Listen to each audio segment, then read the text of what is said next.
das 3 da tarde, entramos. À nossa frente havia sombras humanas, pele e osso, apenas esqueletos em trapos listrados. Quando dissemos que eram livres, não havia reação. Era como se a própria ideia de esperança tivesse sido apagada. 27 de janeiro de 1945. O dia que ficou marcado na história como o momento em que o mundo enxergou o horror nazista em sua forma mais cruel. Esse é o canal do Rosa, e no vídeo de hoje nós vamos relembrar os 80 anos daquela fria tarde em que um pequeno grupo de prisioneiros, na maioria judeus, foi encontrado abandonado para morrer no que restava de Auschwitz, o lugar que se tornou símbolo do Holocausto.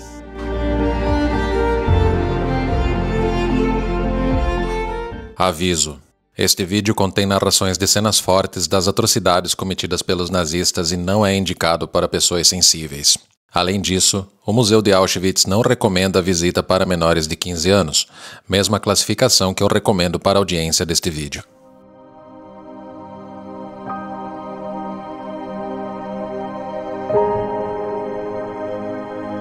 Conforme o exército soviético avançava para o oeste, aproximando-se de Oświęcim, no sul da Polônia, os nazistas reforçaram desesperadamente suas defesas, tentando ganhar tempo para apagar os vestígios dos seus crimes no campo de concentração de Auschwitz. A divisão de 900 homens, liderada pelo major Anatoly Pavlovich Shapiro, assumiu a vanguarda do avanço, enfrentando combates ferozes contra a Wehrmacht em retirada. Nos últimos 32 quilômetros até Auschwitz, as batalhas intensas resultaram na perda da metade da sua divisão, antes que eles conseguissem alcançar as estradas protegidas por minas que levavam ao campo.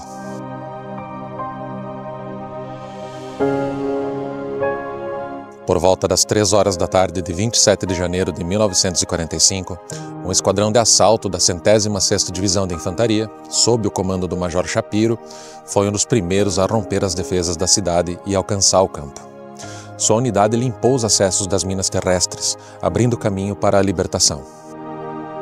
Foi o próprio Major Shapiro que abriu os portões de Auschwitz I e desempenhou um papel direto na supressão dos últimos focos de resistência dos guardas da SS, marcando o início da libertação de um dos maiores símbolos do horror nazista.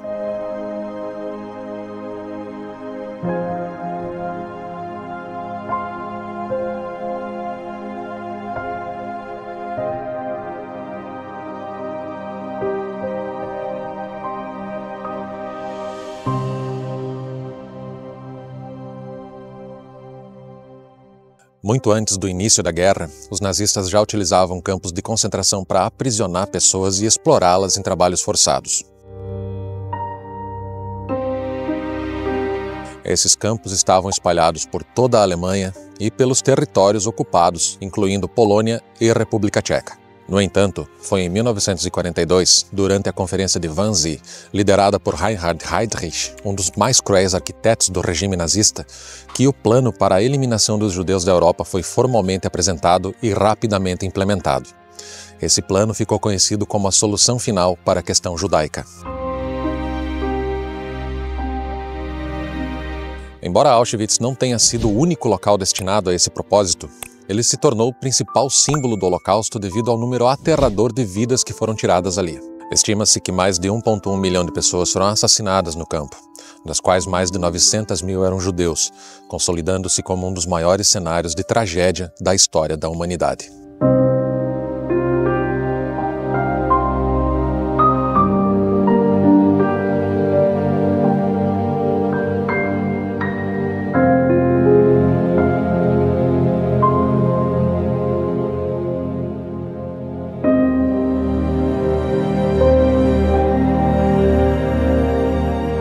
Auschwitz era o centro da máquina assassina nazista.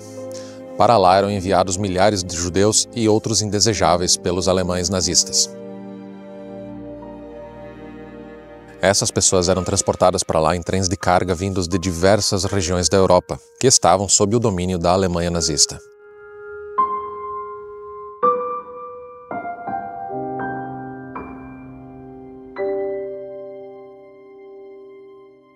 E é exatamente aqui nesse lugar, mais precisamente do outro lado, ali onde é que estão os trilhos, que chegavam os trens vindos de toda a Europa carregados com prisioneiros, na sua maioria judeus.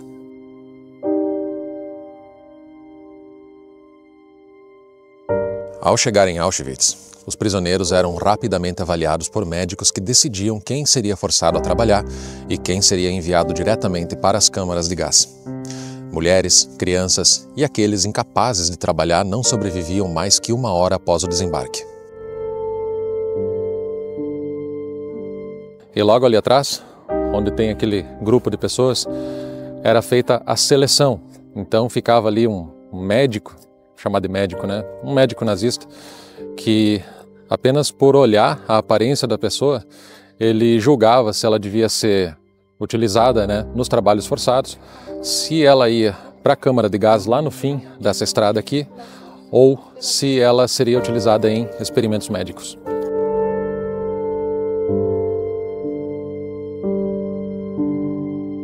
A expectativa de vida dos prisioneiros que eram mantidos nos alojamentos era igualmente curta. Além da exaustão causada pelo trabalho escravo, as doenças e a fome dizimavam rapidamente aqueles que eram condenados a viver naquele inferno.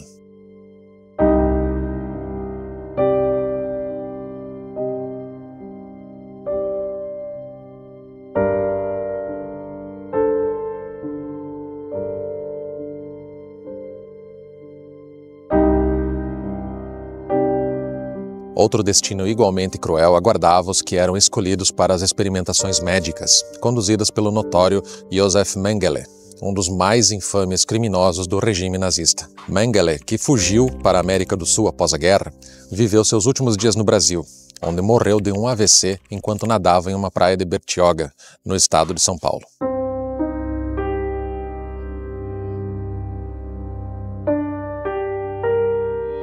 Foi em Auschwitz que os nazistas realizaram os primeiros testes e implementaram as câmaras de gás, utilizando o pesticida Zyklon B. E essa foi a causa da maior parte das mortes pelas mãos dos nazistas. Essa aqui é a câmara de gás que está intacta, ela fica em Auschwitz I. As câmaras de gás lá de Auschwitz II, que é onde aconteceram a maior quantidade de execuções, os alemães eles dinamitaram, mas essa aqui ela ficou em pé, porque eles pretendiam usar depois como bunker, caso tivesse bombardeio aqui, né?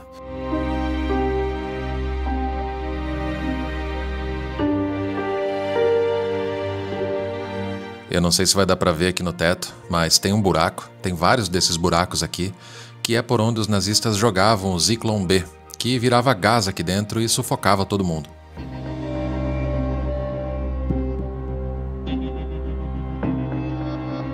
Isso aqui são marcas de unhas de pessoas que estavam se debatendo aqui dentro.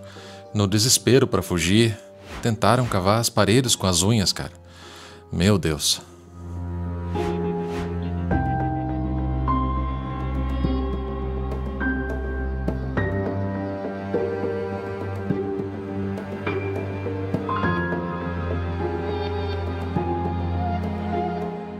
O principal método nazista para apagar os vestígios de seus crimes era a incineração. Assim fizeram com os documentos e evidências que os incriminavam, e também com os corpos de mais de 1 milhão de pessoas que eles assassinaram. Em Auschwitz, havia 5 crematórios que operavam dia e noite, especialmente no auge das operações, a partir de 1943. Para garantir que não houvessem cadáveres, as cinzas eram dispersadas em rios, fazendas e outros locais. Até hoje, há cinzas nas lagoas do Museu de Birkenau. As operações com gás continuaram até novembro de 1944, quando, sob as ordens de Himmler, a SS desabilitou as câmaras de gás que ainda funcionavam. 2 meses depois, já em 1945, ao perceberem a aproximação do exército soviético e conscientes de que não conseguiriam exterminar e incinerar todos os prisioneiros, os nazistas decidiram evacuar o campo, dinamitando as câmaras de gás e os crematórios de Auschwitz II.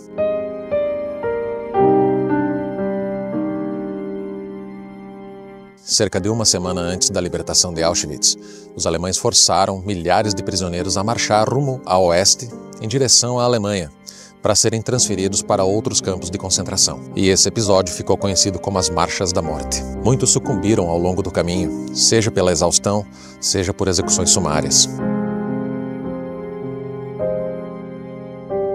Para essas vítimas, a libertação chegou tarde demais.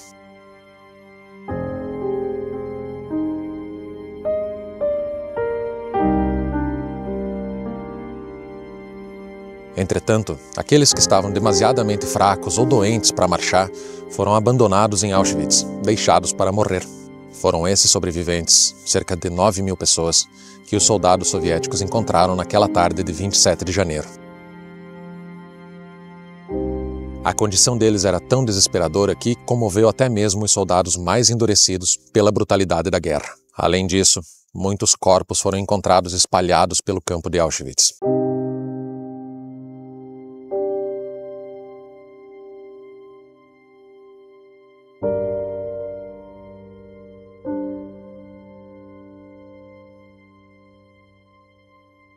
Os sobreviventes enfrentavam uma série de problemas físicos graves, como desnutrição extrema, doenças infecciosas, feridas abertas e sequelas dos abusos prolongados.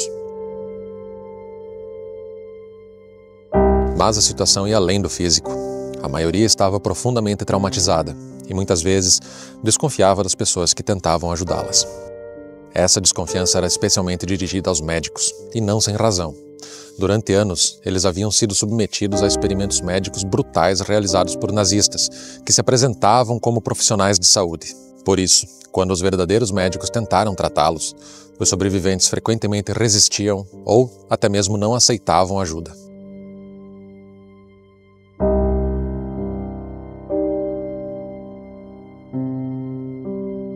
Outro obstáculo era a própria condição dos corpos dos sobreviventes.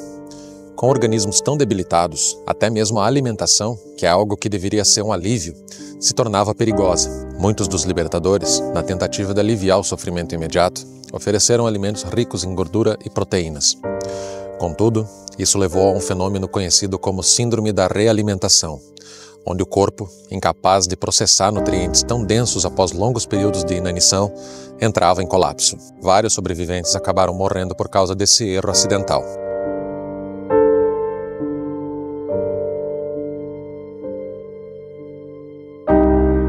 A luta contra doenças infecciosas como tifo e tuberculose foi outra batalha difícil. Os libertadores improvisaram hospitais dentro do próprio campo, mas os recursos eram escassos e muitos dos sobreviventes já estavam em estágios avançados das suas doenças. Em muitos casos, não havia tempo ou meios para salvar a todos.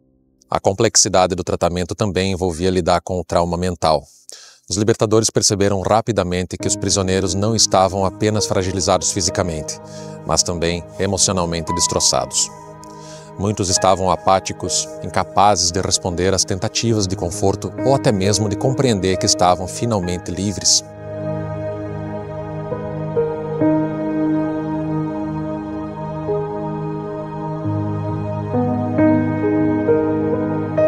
Em um cenário onde a morte havia se tornado algo cotidiano, a ideia de sobrevivência parecia quase irreal.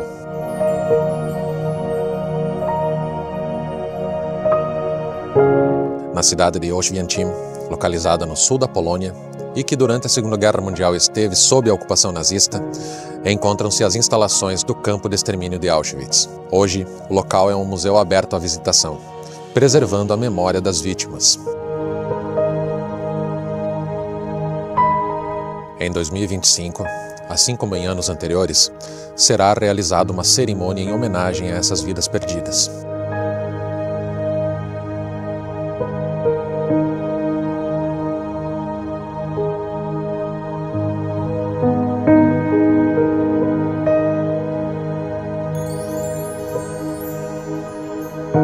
O evento, de caráter fechado, contará com a presença de alguns dos poucos sobreviventes que ainda estão entre nós. A cada ano, porém, nos distanciamos mais do Holocausto, e em breve não restarão testemunhas vivas para relatar essa história. Esse fato representa um enorme desafio para nós e para as futuras gerações, especialmente em tempos marcados pela crescente disseminação de desinformação.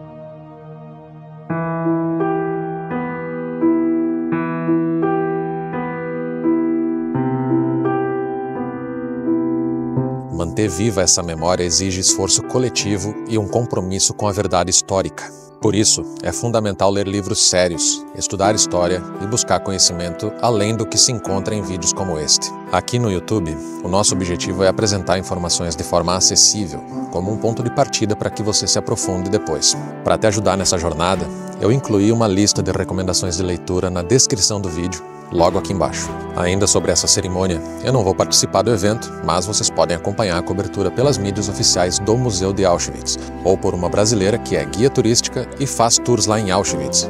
É só procurar o perfil Conhecendo Cracóvia no Instagram, que ela já está postando tudo sobre essa cerimônia.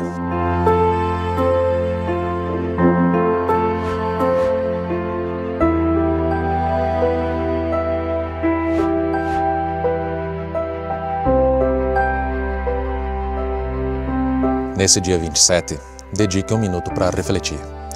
Pense nas vidas que foram tiradas, nas famílias que foram destruídas e nos povos que estão sendo vítimas dos avanços militares expansionistas nesse exato momento. O Holocausto não é apenas uma história distante, é um alerta eterno sobre o que acontece quando o ódio e a intolerância prevalecem. A visita a Auschwitz foi um dos momentos mais difíceis da minha vida.